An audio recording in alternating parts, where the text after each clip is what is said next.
want to start by first asking you a little bit about yourself. If you could just tell me where you grew up, your background, family background, where you went to school. Well, I was born in Kansas City, Missouri, and my parents divorced when I was in grade school, and I moved with my mom to southern Missouri, and we settled in a small town called Van Buren, and that's where her wife's family, where my mom's family's from.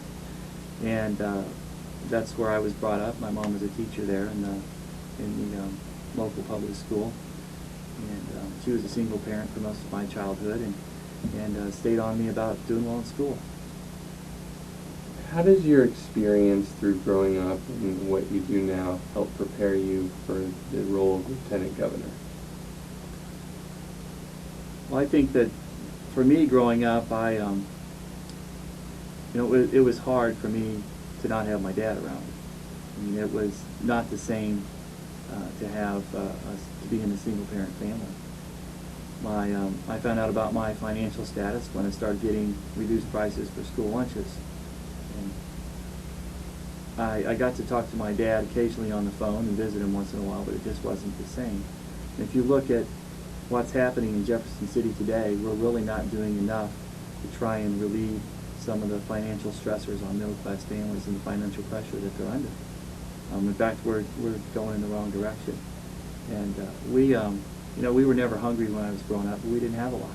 And I think that gave me a little bit of an understanding about what's going on in Missouri right now. Why did you decide to run for Lieutenant Governor? Well, the Lieutenant Governor is attractive to me for several positions. First of all, the Lieutenant Governor is a chief advocate for seniors in Missouri. And in addition to being a state representative, I've been practicing medicine for 12 years in St. Louis County, and I have a pain management practice.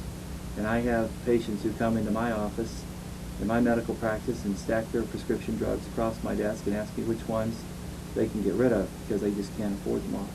And I've listened to my patients talk about struggling to pay for health insurance and being able to afford the prescription drugs. And I don't know anything more pressing for seniors right now than access to affordable health care. And that's what I've been doing my whole life, practicing medicine and in the legislature working to promote access to quality, affordable health care. You talked about being an advocate for seniors as one of the jobs or the roles of Lieutenant Governor. Do you have a short to-do list if elected to the position? Well, first of all, I will work with Jay Nixon, our next governor, to restore the eligibility levels in our state health insurance programs and our Medicaid program. We have one of the lowest eligibility levels of any state in the country. And we saw the reaction of the voters in Missouri to the very unpopular health care cuts that hurt a lot of people, hurt a lot of seniors, kids, people with disabilities, working families, and not only hurt them, but also shifted the cost of the uninsured from state and federal programs to people who have commercial health insurance. So one of the first things I'm going to do is to work to restore those cuts. The second thing I want to do is push my bill for a tighter regulation of an investment product called variable annuities. Now, for now almost 4 years, I've been pushing to have this investment product regulated by the Securities Division in the Secretary of State's office instead of the Department of Insurance. This is a stock product wrapped around a life insurance policy and is sold, unfortunately, too frequently to seniors in a predatory manner. This is an investment product that has high fees and high commissions, and it's hard to get out of it once you're in it. And it's not suitable for anyone over 65. Yet there are people out there that will try and sell those to seniors. Now, if this investment product was regulated by the Securities Division in the Secretary of State's office, seniors would be able to, would have an easier mechanism to get restitution for their losses. I pushed this legislation in 2004. I co-sponsored it with Speaker Hanaway. It passed the House. It was over in the Senate, and it died with Peter Kinder as President Pro Tem of the Senate, presiding over the Senate. He killed this bill. Now, I passed it again 2 years ago.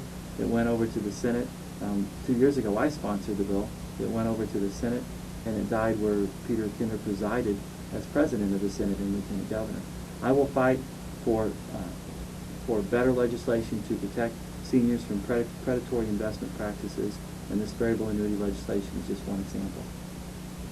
I want to talk a little bit about the campaign now, and how does the way you've run your campaign reflect how you run the office of Lieutenant Governor if elected? Well, I've tried to emphasize my advocacy role.